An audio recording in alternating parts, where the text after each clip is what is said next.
ఇచ్చేసినటువంటి పెద్దలు, వేదికపైన ఉన్నటువంటి పెద్దలందరికీ పేరు పేరున కృతజ్ఞతలు తెలియజేస్తా ఉన్నాను. ముఖ్యంగా తెలంగాణ రాష్ట్రంలో మీ అందరికీ తెలుసు, గత పాలకులు చేసినటువంటి విధ్వంసం కావచ్చు, నిర్లక్ష్యం కావచ్చు, తెలంగాణ రాష్ట్రాన్ని ఉక్కిరి బిక్కిరి చేసినటువంటి వాస్తవాలన్నీ మీ అందరి ముందు ఉంచడంతో పాటు మీకు తెలియనివి కావు, కానీ మరొకసారి ప్రస్తావనకి తీసుకొస్తే ఎంత చేదు అనుభవాలో మీ అందరికీ మదిలోకి వస్తాయి. అట్లా ఈరోజు తెలంగాణ రాష్ట్రాన్ని సాధించుకున్నటువంటి మనమందరము తెలంగాణ వచ్చిన తర్వాత 10 ఏళ్ళ ఆ పాలనను కళ్ళు మూసి కళ్ళు తెరిచినంత లోపే ఏదో జరిగిపోయిందని అనుకున్నాం. కానీ ఆ జరిగిపోయిన తర్వాత ఆ జరిగినటువంటి విధ్వంసాన్ని, ఆ జరిగినటువంటి ఆ పాపాలన్నీ కడిగివేయడానికి ఎవరో ఒకరు రావాలని చెప్పేసి ప్రజలు అనుకుంటున్నటువంటి సందర్భంలో నాకు బాగా గుర్తుంది. నేను, మా అన్న సతీష్ అన్న, మేమంతా రేవంత్ రెడ్డి గారితో ఉన్నాం, ఇప్పుడు మన ముఖ్యమంత్రి గారు. ఆ రోజు చాలామంది అధికారం వచ్చినప్పుడు చాలామంది వస్తుంటారు, పోతుంటారు, వాస్తవాలు మాట్లాడుకోవాలి. కానీ అధికారం రానప్పుడు ఒక ప్రశ్నించే గొంతుగా ముందుకు వచ్చినప్పుడు, ప్రజల కోసం వచ్చినప్పుడు వారికి అండగా నిలబడ్డ వాళ్ళే నిజమైనటువంటి పోరాట యోధులు అనే విషయాన్ని మరొకసారి గుర్తు చేస్తా ఉన్నా. ఆనాడు ఇదే ఏపూరి సోమన్న ఈ రాష్ట్రంలో, తెలంగాణ రాష్ట్రంలో ఆనాడు పరిపాలన కొనసాగుతున్నటువంటి సందర్భంలో ఏకైక వ్యక్తి ప్రజా కవిగా ముందుకొచ్చి కేసీఆర్ ప్రభుత్వాన్ని ప్రశ్నించిందనే వాస్తవాలను మనం గమనించాలి. అట్లా కళాకారుల నుంచి, కవుల నుంచి ఏపూరి సోమన్న ప్రజా గొంతుకగా రేవంత్ అన్న నిలబడ్డాడనే విషయాన్ని మనం గుర్తు చేసుకోవాలి. ప్రజా గొంతుకైనటువంటి రేవంత్ అన్నకు అండగా నిలబడ్డటువంటి వ్యక్తే మన ఏపూరి సోమన్న. ఆనాడు ప్రజల కోసం ప్రశ్నిస్తున్నటువంటి సందర్భంలో ఆ రోజు రేవంత్ అన్న వెనుక పెద్ద బలం లేదు. రేవంత్ అన్న ఒక సాధారణమైనటువంటి నాయకుడిగా ఆ రోజు ప్రజల కోసం నేను ప్రశ్నిస్తా, ప్రజలకు అన్యాయం జరిగితే ఊరుకోను నేనని ఆ రోజు ఎన్ని నిర్బంధాలు పెట్టినా మీకు తెలుసు. ఆనాడు రేవంత్ రెడ్డి గారి మీద ఒక నాయకుడిగా ఈ ప్రజల కోసం పనిచేయాలి, ఈ ఈ ఈ మూర్ఖపు ప్రభుత్వాన్ని పక్కకు దోసి ప్రజాపాలన తీసుకురావాలని ఆనాడు కలలుగన్నటువంటి రేవంత్ రెడ్డి గారికి అండగా నిలబడ్డాడు మన ఏపూరి సోమన్న అనే విషయాన్ని గుర్తు చేస్తా ఉన్నా. అయితే అట్లా రేవంత్ అన్నకు అండగా నిలబడ్డటువంటి ఏపూరి సోమన్న ఆయన కూడా చాలా నిర్బంధాలు వచ్చినాయి. కొంతమంది ఏపూరి సోమన్నను కూడా రేవంత్ అన్నను జైల్లో పెట్టినట్టుగానే ఏపూరి సోమన్నను కూడా జైల్లో పెట్టడానికి ప్రయత్నం చేశారు, చాలా నిర్బంధానికి గురి చేశారు. ఎక్కడ కూడా వెనక్కి జరగకుండా ఆ రోజు ఆ గత ప్రభుత్వాన్ని ప్రశ్నించినటువంటి ఏపూరి సోమన్న ఈరోజు మళ్ళీ ఏదైతే ప్రజా పరిపాలన వచ్చిందో రేవంత్ రెడ్డి గారు ముఖ్యమంత్రి అయిన తర్వాత మళ్ళీ అన్న నీ కోసం నిలబడతానని చెప్పేసి ఈరోజు ముందుకు రావడం అనేది నేను నిజంగా ఈరోజు గర్విస్తున్న విషయాన్ని మీ ముందు చెప్తా ఉన్నా. అయితే నేను ఒక విద్యా కమిషన్ మెంబర్గా నేను రాజకీయాలకు కొన్ని రాజకీయాలను మాట్లాడొద్దు, కానీ వాస్తవాలు మాట్లాడుకోవాలి కాబట్టి నేను ఈరోజు కొన్ని విషయాలు మీ ముందుంచదలుచుకున్నా. ఎందుకోసమనంటే ఇక్కడ రాజకీయాలు మాట్లాడకపోతే ఆ మూర్ఖపు ఆలోచనలను మనం తొలగించలేమన్న విషయాలని గత ప్రభుత్వం చేసినటువంటి మూర్ఖపు ఆలోచనలు, ఆ మూర్ఖపు పరిపాలనను మనం ఖచ్చితంగా ఎండగట్టాల్సినటువంటి అవసరం ఉంది. ఇప్పటికి కూడా చాలా ఏదో గతంలో మేము ఏవో చేసినాం, దళితులకు చేసినాం, బీసీలకు చేసినాం అని చెప్పేసి మళ్ళీ ఏదో కొత్త వేషం వేసుకొని మళ్ళీ ముందుకు రావడానికి ప్రయత్నం చేస్తూ ఉన్నారు.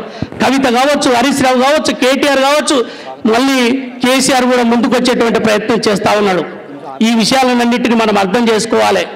ఇక్కడ ఒక విషయం మాత్రం అది బీసీలు కావచ్చు, ముఖ్యంగా దళితులు, మాదిగలు కావచ్చు. ఎస్సీ వర్గీకరణ అనే అంశము నేను ఈ మధ్యలో ఒక చిన్న సంఘటన అన్న పెద్దలు జయరాజన్న గారిని వేదిక మీదకి రావాల్సిందిగా విజ్ఞప్తి చేస్తా ఉన్నాం. నేను ఈ మధ్యలో ఒక ఊరికి వెళ్ళినా. ఆ ఊరికి వెళ్తే అక్కడ నేను పార్టీల పేరు చెప్పను కానీ అన్ని రకాల పార్టీల వాళ్ళు ఉన్నారు అక్కడ. వాళ్ళు ఏం చెప్తా ఉన్నారంటే నన్ను గుర్తుపట్టి, అన్న ఎస్సీ వర్గీకరణ అనే అంశము తెలంగాణ రాష్ట్రంలో ఎవరు ముఖ్యమంత్రి ఉన్నా కాకపోయేది కేవలం రేవంత్ రెడ్డి గారు ఉండడం వల్లనే ఈరోజు ఈ ఎస్సీ వర్గీకరణ జరిగిందనే విషయాలు చెప్తా ఉన్నారు. అన్న నేను ఈ పార్టీ అయినా నేను ఒప్పుకుంటున్నా, అన్న నేను ఈ పార్టీ అయినా నేను ఒప్పుకుంటున్నా అనే విషయాన్ని వాళ్ళు చెప్పడం జరిగింది. నేను నిజంగా చాలా సగర్వంగా హ్యాపీగా ఫీల్ అయినా. ఎందుకోసం అనంటే మనకు తెలుసు, నేను ఉస్మాన్ యూనివర్సిటీలో విద్యార్థి నాయకుడిగా ఉన్నప్పుడు ఎన్నో ఉద్యమాలు ఎంఆర్పిఎస్కి అండగా ఉన్నప్పుడు, అదేవిధంగా ఎన్ని నిర్బంధాలు వచ్చినా ఏమొచ్చినా కూడా తట్టుకొని ఎస్సీ వర్గీకరణ మీ అందరికీ తెలుసు 30 ఏళ్ళ ఆకాంక్ష తెలంగాణ ఉద్యమము, తెలంగాణ ఆకాంక్ష ఎట్లయితే ప్రజల మధ్యలో ఉన్నదో అట్లాంటి ఆకాంక్షనే ఈ తెలంగాణలో మాదిగ ఉద్యమము, ఉమ్మడి తెలుగు రాష్ట్రాల్లో ఉన్నటువంటి ఈ ఉద్యమం, మాదిగల ఉద్యమము, ఏబిసిడి వర్గీకరణ అనే ఈ యొక్క అంశము ఈరోజు ఈ ఫలితాన్ని ఇచ్చిందంటే కేవలము ఈరోజు రేవంత్ రెడ్డి గారు ముఖ్యమంత్రిగా ఉండడం వల్లనే సాధ్యమైన విషయాలు ఈరోజు సమాజానికి అంతా తెలుసు. అందుకోసమే ఇట్లా సాధ్యమైనటువంటి ఈ ఎస్సీ వర్గీకరణ మరి రేవంత్ రెడ్డి గారు చేశారు కదా, మరి ఈరోజు మాదిగలు ఏం చేయాలనే విషయాన్ని కూడా మనం ఆలోచన చేయాలి. ఆ మధ్యలో మేమంతా ఉస్మాన్ యూనివర్సిటీలో ఉన్నటువంటి ప్రొఫెసర్స్ ఇక్కడ కూడా మల్లేశ్వరన్న ఉన్నాడు, అదేవిధంగా ప్రొఫెసర్ పురుషోత్తమన్న ఉన్నాడు, ప్రొఫెసర్ కాసిం గారు, మేమందరం కలిసి ఒక ప్రెస్ మీట్ పెట్టడం జరిగింది. ఆ రోజు స్పష్టంగా చెప్పడం జరిగింది ఏంటంటే ఈరోజు మాదిగల వర్గీకరణ అంశాన్ని ఈరోజు తన భుజాలకు ఎత్తుకొని సీఎం రేవంత్ రెడ్డి గారు ఎట్లయితే మన కోసం ఈరోజు వర్గీకరణ చేసిరో మనం ఆయన యొక్క రుణం తీర్చుకోవాల్సినటువంటి అవసరం ఉందని చెప్పేసి ప్రతి మాదిగల ఇంట్లో రేవంత్ రెడ్డి గారి ఫోటో ఉండాలని చెప్పేసి, చిత్రపటం ఉండాలని చెప్పేసి నేను చెప్పడం జరిగింది.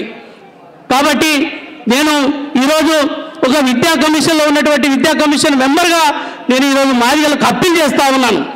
ఇది ఏ సంఘాలతో సంబంధం లేకుండా, ఏ సంస్థలతో సంబంధం లేకుండా ఈరోజు రేవంత్ రెడ్డి గారిని మన భుజాల మీద ఎత్తుకొని ఈరోజు తెలంగాణ మొత్తము ఈరోజు రేవంత్ రెడ్డి గారిని మనం మా ఎస్సీ వర్గీకరణ కేవలం రేవంత్ రెడ్డి గారితో సాధ్యమైంది అని చెప్పేసి ఈరోజు మనము రేవంత్ రెడ్డి గారిని మన భుజాల మీదకి ఎక్కించుకొని మనం ఈరోజు ఊరూరు తిరగాల్సినటువంటి అవసరం ఉందని చెప్పేసి ఈ సందర్భంగా మిమ్మల్ని అందరినీ విజ్ఞప్తి చేస్తా ఉన్నాం.